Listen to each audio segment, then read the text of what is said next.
नमस्कार।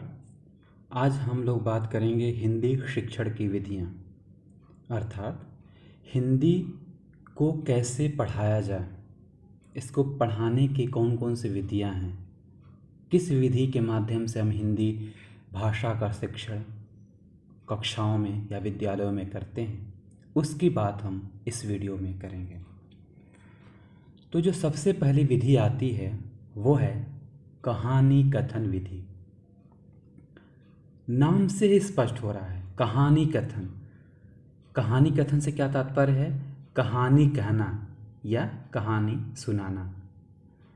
एक परिभाषा दिया गया है शिक्षा शब्दकोश में, उसमें कहा गया है कि कहानी के रूप में तथ्यात्मक सामग्री का प्रदर्शन ही कहानी विधि है। अगर हम एक आसान शब्दों में कहें तो कहानी कथन विधि वह विधि है जिसके माध्यम से हम हिंदी भाषा का शिक्षण बच्चों को कहानी कहते हुए करते हैं।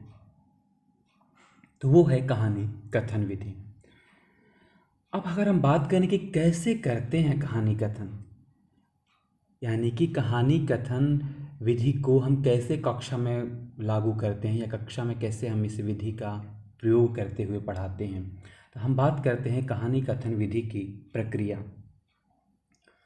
तो इस विधि में सर्वप्रथम शिक्षक किसी कहानी को विद्यार्थियों की रुचि के अनुरूप चुनता है कि हाँ, हम मुझे ये कहानी पढ़ाने जानी है। फिर क्या करता है वो? शिक्षक रुचिपूर्वक ढंग से कहानी को सुनाता है, यानी कहानी कहने का ढंग आकर्षक होना चाहिए। ऐसा नहीं होना चाहिए कि हम केवल जैसे गद्य पढ़ रहे हैं हम सीधे पढ़ते जाए। वो आकर्षक रूप में वो ऐसा होना चाहिए कि बच्चों को वो उसमें मनोरंजन है, उस आरोह अवरोह का ध्यान रखते हुए, अर्थात अपनी आवाज़ को कभी ऊंचा करना, कभी नीचा करना, कभी बच्चे की आवाज़ में अगर है तो बच्चे की आवाज़ में बोलना, कोई बुजुर्ग की आवाज़ है तो उसकी आवाज़ में बात करना। तो इसीलिए कहा जाता है कि हिंदी के शिक्षक को एक ड्रामेबाज भी होना चाहिए, उसे ड्रामा करना भी आना चाहिए। तो वही कह रहा है कि शिक्षक रुचिपूर्वक ढंग से कहानी को सुनाता है। कहानी को रोचक एवं प्रभावपूर्ण बनाने के लिए शिक्षक सहायक सामग्री का भी उपयोग करता है। अगर कोई कहानी आप पढ़ाने जा रहे हैं तो कुछ हम सहायक सामग्री ले जाएं, कुछ हम चार्ट बना कर ले जा सकते हैं, कुछ हम मॉडल बच्चों को दिखा सकते हैं, जिससे क्या लगे कि वो कहानी और उनको रुचिपूर्वक लगे। अर्थात कहानी जब हम सुनाते हैं बच्चों को, वो बिल्कुल ध्यान रखना चाहिए कि ऐसा नहीं कि हम कहानी पढ़ कर ना सुनाएं बच्चों को। बच्चों को कहानी कभी हम पुस्तक से पढ़कर इसे गद्य जैसा नहीं सुनाना चाहिए। उनको जैसे आप घरों में कहानी आपके दादी दादा अगर बचपन में सुनाए होंगे, वैसे ही हमें बच्चों को कहानी सुनानी चाहिए, ताकि वो बच्चों को मनोरंजन लगे। वो आपके उस भाव के अनुसार, उस उतार चढ़ाव के अनुसार आपको कहानी सुनानी चाहिए। और जब कहानी सुनाए तो बीच में बच्चों से कोई प्रश्न ना पूछें, क्योंकि फिर वो लय टूट जाता है, फिर वो कहानी में बच्चों को आनंद नहीं आता है, वो मनोरंजन नहीं आएगा। जो भी कुछ प्रश्न पूछना हो कहानी के बाद ही पूछिए। तो इसीलिए जब कहानी ख़त्म हो जाती है तो हम बच्चों से प्रश्न पूछते हैं वो कि हाँ, क्या था इस कहानी में, इस कहानी की क्या था ईदगाह अगर कहानी की हम उदाहरण लें या पूस की रात की कहानी लें, जब हम पूरी कहानी बता लेते हैं तब हम पूछते हैं इस कहानी का मूल भाव क्या है। अगर आप छोटे बच्चों की पुस्तकें देखे होंगे तो इस कहानी से हमें क्या शिक्षा मिलती है, वो दिया जाता है वो। तो वो है कहानी कथन विधि की प्रक्रिया, यानी कि बच्चों को रुचिपूर्वक सुनाइए, एक आरोह अवरोह के साथ सुनाइए, आकर्षक रूप में सुनाइए। मॉडल अगर यूज़ कर सकते हैं, मॉडल दिखाइए, कोई चार्ट दिखा सकते हैं। तो जितना अच्छा हो सकता है उस प्रकार से हमें बच्चों को कहानी पढ़ानी चाहिए। अब हम बात करते हैं कुछ कहानी कथन विधि के क्या गुण हैं, क्या सीमाएं हैं। हर विधि, जितने भी शिक्षण विधियाँ होती हैं, सभी विधियों के कुछ गुण होते हैं और कुछ सीमाएं होती हैं। जैसे हर एक व्यक्ति में कुछ अच्छाइयाँ होती हैं तो कुछ बुराइयाँ भी होती हैं, कोई व्यक्ति यह नहीं कह सकता है कि वह संपूर्ण है, वह परफेक्ट है। ज़रूर कुछ अगर उसमें वो अच्छी बात है तो कमियां भी ज़रूर होगी वो। तो उसी तरह से हर विधि, जितनी भी विधि हम पढ़ेंगे, उस हर विधि में कुछ अच्छाइयाँ हैं तो कुछ उसकी सीमाएं भी हैं। तो हम पहले बात करते हैं कहानी कथन विधि के गुण की। पहला गुण आप बता सकते हैं, यह विधि छोटी कक्षाओं के लिए ज़्यादा उपयोगी होता है। यानी अगर पहली, दूसरी, तीसरी क्लास के बच्चे हैं, उनको अगर कहानी कथन विधि के माध्यम से पढ़ाइए तो बच्चे बड़े खुश होकर, बड़े रुचिपूर्वक पाठ को सुनेंगे, समझेंगे। दूसरा गुण कह रहा है, इस विधि से विद्यार्थियों की कल्पना शक्ति विकसित होती है। हम कहते हैं ना कि एक जंगल था, एक घना जंगल था, उसमें एक भयानक शेर रहता था, सभी लोग उससे डरते थे। तो क्या करता है वो, कल्पना शक्ति कि हाँ एक जंगल होगा, बहुत जंगल यानी क्या होगा, तो बहुत सारे पेड़ होंगे, वो उसमें एक शेर रहता है वो। तो वो कह रहे हैं कि बच्चों की या विद्यार्थियों की कल्पना शक्ति विकसित होती है जब हम इस विधि से उनको शिक्षण करते हैं। और आप इसके गुण बता सकते हैं कि इस विधि से विद्यार्थियों का मनोरंजन होता है। जैसा कि आप जानते हैं, कहानी अगर हमें और आपको भी कोई सुनाए आज के समय भी, तो हमें बड़ा अच्छा लगता है सुनना। तो वो तो छोटे बच्चे होते हैं जो आपकी पहली दूसरी कक्षा में आए होते हैं, तो उनको तो और आनंद आएगा और उन्हें अच्छा लगेगा। तो वो एक इसकी खासियत है, इसकी एक गुण है वो। और आप बता सकते हैं, इस विधि द्वारा विद्यार्थियों में नैतिक गुणों का विकास किया जा सकता है। नैतिक गुण कहते हैं ना कि इस कहानी से आपको क्या शिक्षा मिली। जब हम छोटे बच्चों को पढ़ा लेते तो यही बोलते हैं, इस कहानी से आपको क्या शिक्षा मिली। तो हर एक कहानी एक शिक्षा देती है। जितनी भी कहानियाँ होती है उसमें कुछ शिक्षा देने के लिए होता है, बच्चों को कुछ सीखने के लिए होता है, कुछ सिखाने के लिए होता है। तो उसी से उनको नैतिक गुण का विकास हो जाता है। और आप बता सकते हैं इसके गुण कि इस विधि द्वारा विद्यार्थियों में हिंदी के प्रति रुचि उत्पन्न होता है। यानी हिंदी की कहानी सुनेंगे तो हिंदी की और अन्य कहानियाँ सुनना चाहेंगे, अर्थात उनमें हिंदी के प्रति रुचि उत्पन्न होगा। अब हम इसके कुछ सीमाएं की बात करते हैं। हमने विशेषता तो देख ली, इसके गुण तो देख लिए, कुछ सीमाएं हैं, कुछ कमियां हैं, वो क्या हैं। पहला आप बता सकते हैं, इस विधि के द्वारा शिक्षण करने पर विद्यार्थी निष्क्रिय श्रोता बने बैठे रहते हैं। अर्थात शिक्षक की पूरी कहानी कहता है वो, शिक्षक शुरू करेगा, वो हाँ पूस की रात से वो शुरू करेगा, शुरुआत से लेकर अंत तक वो। लेकिन जो विद्यार्थी होते हैं क्या होते हैं, केवल श्रोता बने होते हैं, चुपचाप बैठे रहते हैं। तो ये कि किसकी सीमा है, कमियां हैं इसकी। दूसरा सीमा बता सकते हैं, यह विधि बालकों में तर्क शक्ति को विकसित नहीं करती है। हमने गुण में बात की थी कल्पना शक्ति, कल्पना शक्ति तो विकसित होता है लेकिन तर्क शक्ति विकसित नहीं होता है इससे। क्यों? हम कहते हैं कि हाँ एक जंगल था, उसमें एक शेर था, उसके जो राजा था बहुत सारे उसके बात मानते थे, जो कहता था करते थे। तो यानी जो बच्चे होते हैं, शिक्षक जो कहता है उसको सुनते हैं, वो उसमें कोई तर्क नहीं करते हैं। वो जो कहानी सुना रहा है वो सुनते हैं, बड़े ध्यान से सुनते हैं उसको, उनको कहानी सुनना अच्छा लगता है, लेकिन वो तर्क नहीं करते कि हाँ क्यों क्यों सारे जो जानवर उसकी शेर की बात सुनते हैं, क्यों सुनते हैं, क्या वजह है सुनने की। ये नहीं, तर्क नहीं करते कि वो सुनते हैं। तो वही कह रहा है कि इस विधि की एक सीमा यह भी है कि तर्क शक्ति विकसित नहीं होता है। और आपके क्या बता सकते हैं सीमा, कि इस विधि द्वारा शिक्षण करते समय अधिकांश शिक्षक सहायक सामग्री का प्रयोग नहीं करते हैं, अतः शिक्षण कार्य प्रभावपूर्ण नहीं बन पाता है। इस कहानी की एक सीमा ये है कि एक तो शिक्षण, जब इसके माध्यम से हम शिक्षण कार्य करते हैं तो हम जो पाठ पुस्तक का प्रयोग करते हैं, और जैसे हम गद्य बिना आरोह बिना मात्र बिना किसी भाव के ही कहानी को वैसे पढ़ते जाते हैं। और दूसरा आता है कोई हम सहायक सामग्री का प्रयोग नहीं करते, हम किसी मॉडल का, किसी चित्र का प्रयोग नहीं करते हैं, जनरली नहीं करते हैं, ज़्यादातर शिक्षक नहीं करते। हाँ बहुत लोग करते भी हैं। तो उससे क्या होता है कि शिक्षक प्रभावपूर्ण नहीं बन पाता है। अगर आप कहानी सुना रहे हैं उसको कहानी जैसा नहीं सुनाएंगे, उसको केवल आप पुस्तक लेकर पढ़ेंगे गद्य जैसा, तो वो बच्चों को उतना मनोरंजन और रुचिपूर्वक नहीं लगेगा। तो यही इसकी सीमा बता रहा हूँ। अगले विधि पे आते हैं, पाठ्य पुस्तक विधि। पाठ्य पुस्तक विधि क्या है? इसका भी नाम से स्पष्ट है।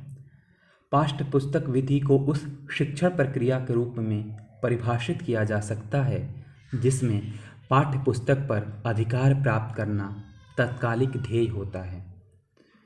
यानी कि पाठ के द्वारा जो हम पाठ्य पुस्तक के प्रयोग करते हुए जो हम शिक्षण कार्य करते हैं वही है पाठ्य पुस्तक विधि। यानी कि सभी के लिए, कक्षा 1 के लिए अलग पाठ्य पुस्तक होती है, 2 के लिए अलग होती है, 3 के लिए अलग होती है, 4 के लिए अलग होती है, तो सबके लिए पाठ्य पुस्तक है। हम जाते हैं, शिक्षक जाता है, उस पाठ में जो चैप्टर होता है उसको पढ़ता है और उसी का उसको अर्थ बताता है, जो भी उससे प्रश्न उत्तर पूछता है। यानी कि पाठ्य पुस्तक, उससे इतर कहीं नहीं जाता है, केवल जो पाठ्य पुस्तक में है उसी को पढ़ाता है वो। तो वो हो जाता, वो हो गया पाठ्य पुस्तक विधि। इसकी भी प्रक्रिया की हम बात कर लेते हैं कि पाठ्य पुस्तक विधि की क्या प्रक्रिया है, कैसे इसको हम कक्षा में इस विधि का प्रयोग किया जाए हिंदी शिक्षण के समय। तो सबसे पहले आप बता सकते हैं कि शिक्षक सर्वप्रथम पाठ का आदर्श वाचन करता है। आदर्श वाचन क्या है? जब शिक्षक किसी पाठ को पढ़ता है, यानी कि वो जो शिक्षक पढ़ता है वो उचित आरोह अवरोह मात्राओं का ध्यान रखते हुए शुद्ध रूप में, स्पष्ट रूप में, भाव के अनुसार शिक्षक को पढ़ना चाहिए, और उसी को वो कह रहा है आदर्श वाचन। यानी जो शिक्षक पढ़ता है वही आदर्श है, तो शिक्षक को वैसा पढ़ना भी चाहिए ताकि वो आदर्श लगे। तो वही कह रहा है कि सबसे पहले क्या करता है, शिक्षक पाठ का आदर्श वाचन करता है। दूसरा, तत्पश्चात विद्यार्थी से अनुकरण वाचन कराता है। यानी कि शिक्षक जैसे पढ़ता है वैसे फिर विद्यार्थियों से कहता है कि आप भी इसी लय, इसी सुर, इसी आरोह अवरोह के साथ इस पाठ को पढ़िए। तो वो हो गया अनुकरण वाचन। फिर शिक्षक क्या करता है कि पाठ में आए शब्दों, मुहावरों, संध इत्यादि को सरल भाषा में बताता है। यानी कि कोई कठिन शब्द आ गया तो उसका अर्थ बताएगा, कोई मुहावरा आ गया तो उसका अर्थ बच्चों को समझाता है। और क्या होता है इस विधि में, व्याकरण का ज्ञान भी प्रसंगानुकूल कराया जाता है। शिक्षक पाठ पढ़ा रहा है, अगर कहीं वहाँ पे कुछ आ गया, कुछ व्याकरण आ गया तो हाँ ठीक है, अच्छा ये आ गया, इसका नाम आ गया, किसी खिलौने का नाम आ गया, फिर किसी स्थान का नाम आ गया, तो आप वहाँ बता सकते हैं, देखो ये खिलौने का नाम ये है, ये हाथी का खिलौना है, ये स्थान है लखनऊ है। तो आप बता सकते हैं कि ये उस जो चरित्र का नाम है उसका नाम ये राजीव है। तो ये जो नाम है, स्थान का नाम, वस्तु का नाम, व्यक्ति का नाम, इसको हम संज्ञा भी कहते हैं। तो अर्थात कहने का तात्पर्य है कि पाठ्यपुस्तक विधि में शिक्षक को यह भी चाहिए कि जब वो पाठ पढ़ा रहा है तो वहाँ पे व्याकरण आए तो उसको भी वो बताए। और इसकी प्रक्रिया का अंतिम चरण यह होता है कि जब पाठ्यपुस्तक पढ़ा लेता है शिक्षक, तो पाठ्य में दिए गए अभ्यास प्रश्न, यानी प्रत्येक पाठ के अंत में अभ्यास प्रश्न होते हैं, उसको वो करवाता है, हल करवाता है। तो ये तो बात हो गई पाठ्य पुस्तक विधि की प्रक्रिया। अब हम इसके कुछ गुण और सीमाओं की बात करेंगे। तो सबसे पहले पाठ्य पुस्तक विधि के गुण की बात करते हैं। यह विधि विद्यार्थियों को स्वाध्याय हेतु प्रोत्साहित करती है। स्वाध्याय यानी कि खुद से पढ़ना, उसके लिए प्रोत्साहित करती है।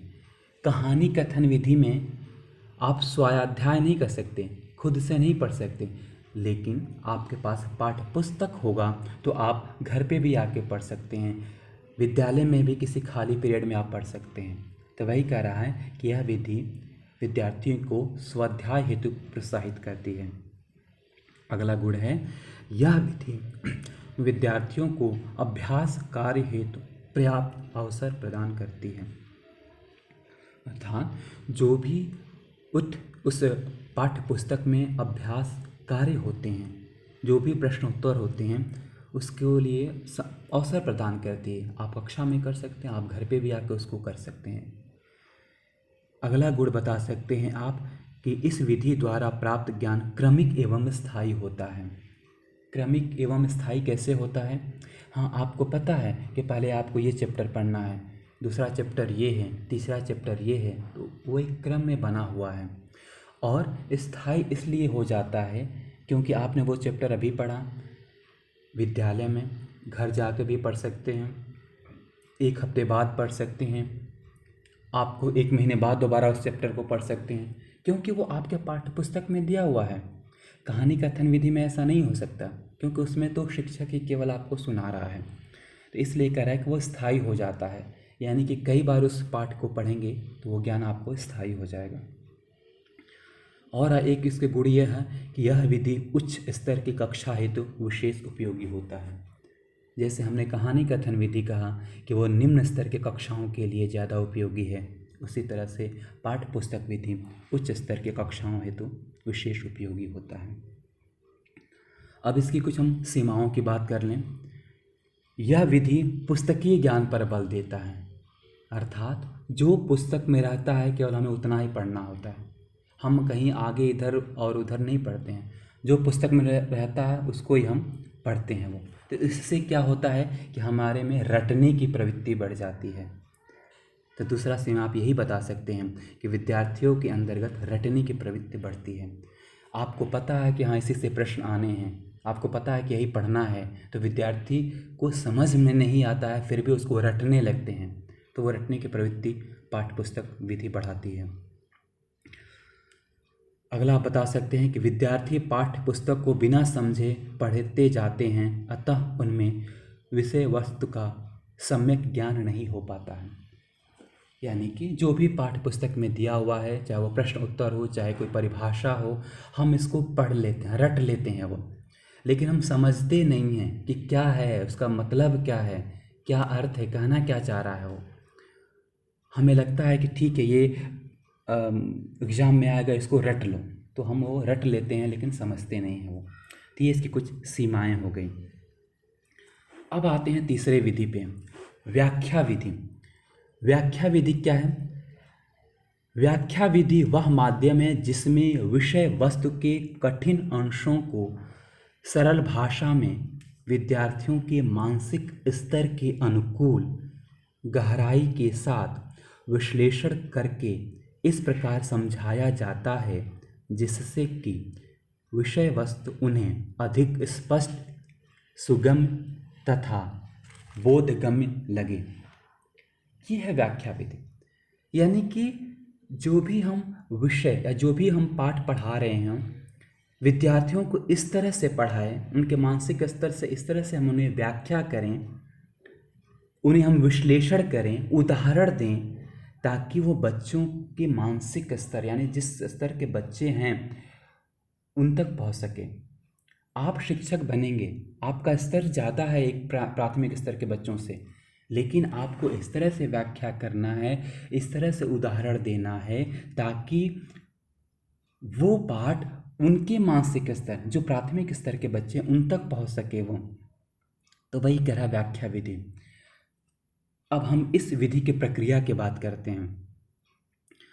इस विधि में होता क्या है कि शिक्षक सर्वप्रथम किसी पाठ को विद्यार्थियों के समक्ष प्रस्तुत करता है। यानी जो भी पाठ पढ़ाने जानी है, जो भी आपको कहानी कविता आपको पढ़ाना है, वो विद्यार्थियों के समक्ष आप प्रस्तुत करते हैं, आप उसको बताते हैं। तत्पश्चात शिक्षक एक एक शब्द के अर्थ को स्पष्ट करता है। वो पहले एक बार आदर्श वाचन पढ़ लेता है, फिर हम वो एक एक अर्थ, जो कठिन शब्द के जो अर्थ होते हैं उसको बताता है, उसको अर्थ स्पष्ट करता है। उस एक वाक्य का, एक पैराग्राफ का, अनुच्छेद का अर्थ स्पष्ट करता है। फिर क्या करता है, विभिन्न उदाहरणों के माध्यम से विषय वस्तु को स्पष्ट करता है। यानी कि दैनिक जीवन से संबंधित अन्य तरह के उदाहरण देते हैं वो हम विषय को स्पष्ट करते हैं, ताकि वो बच्चों के मानसिक स्तर तक पहुंच सके, वो बच्चे उसको समझ सके वो। तो इसके लिए ज़रूरी है कि विभिन्न उदाहरण दीजिए, उनके बच्चों के दैनिक जीवन से उनको जोड़िए। और क्या इसकी प्रक्रिया में अब हो सकता है कि लेखक अथवा कवि की भाषा शैली पर भी प्रकाश डाला जाता है। यानी कि लेखक या जो भी कवि है, उनकी भाषा शैली कैसी है, कैसे लिख रहे हैं वो, लिखने क्या तरीका है वो, उसमें भी प्रकाश डाला जाता है। तो कहने का तात्पर्य कि व्याख्या विधि जो है एक थोड़ी सी, कहा जाए शिक्षक के परिप्रेक्ष्य से, थोड़ा उनके लिए मेहनत भरा काम है वो, क्योंकि इसमें बच्चों को व्याख्या करना, बच्चों को उदाहरण देना, भाषा शैली बताना, शब्द के अर्थ को स्पष्ट करना, इस तरह से समझाना ताकि वो भाषा उनकी सरल हो, स्पष्ट हो, ताकि विद्यार्थी उसको समझ सके वो। तो ये इसकी कुछ प्रक्रिया है वो। अब हम व्याख्या विधि के गुण की बात करते हैं। इस विधि से विद्यार्थियों को विषय वस्तु का व्यापक ज्ञान होता है, क्योंकि जब आप पाठ पढ़ाते हैं, आप उदाहरण देते हैं, आप उसके दैनिक जीवन से जोड़ते हैं, आप उसको सरल भाषा में समझाते हैं वो, तो क्या होता है, बच्चों को उस विषय से के प्रति व्यापक ज्ञान हो जाता है, उस विषय वस्तु से वो ज़्यादा परिचित हो जाता है, उसके बारे में अच्छी तरह से समझ जाता है। और क्या इसका गुण है कि इस विधि द्वारा विद्यार्थी लेखक या कवि की भाषा शैली से भी परिचित हो जाते हैं। यानी कि लेखक का भाषा शैली, लिखने का क्या तरीका है, किस भाषा में, किस शैली में लिख रहा है वो, तो उसका ज्ञान भी विद्यार्थियों को हो जाता है। वो व्याख्या विधि के द्वारा ही होता है। शिक्षक स्पष्ट करता है कि हाँ ठीक है, ये कवि हैं, इनका भाषा शैली ये है, ये क्योंकि आधुनिक काल के कवि हैं, जब आदिकाल के कवि थे या भक्ति काल के कवि थे, उनकी भाषा शैली ये थी। तो इससे क्या होता है, विद्यार्थियों का ज्ञान व्यापक होता है। और आप गुण बता सकते हैं, इस विधि द्वारा प्राप्त ज्ञान स्थायी होता है। क्यों स्थायी होता है, आप समझ गए होंगे, क्योंकि हम विभिन्न उदाहरणों के माध्यम से विषय को दैनिक जीवन से जोड़ते हुए सरल भाषा में बच्चों को समझाते हैं, जिससे प्राप्त ज्ञान स्थायी हो जाता है। और आप गुण बता सकते हैं, यह विधि माध्यमिक एवं उच्च स्तर की कक्षाओं हेतु विशेष उपयोगी होता है।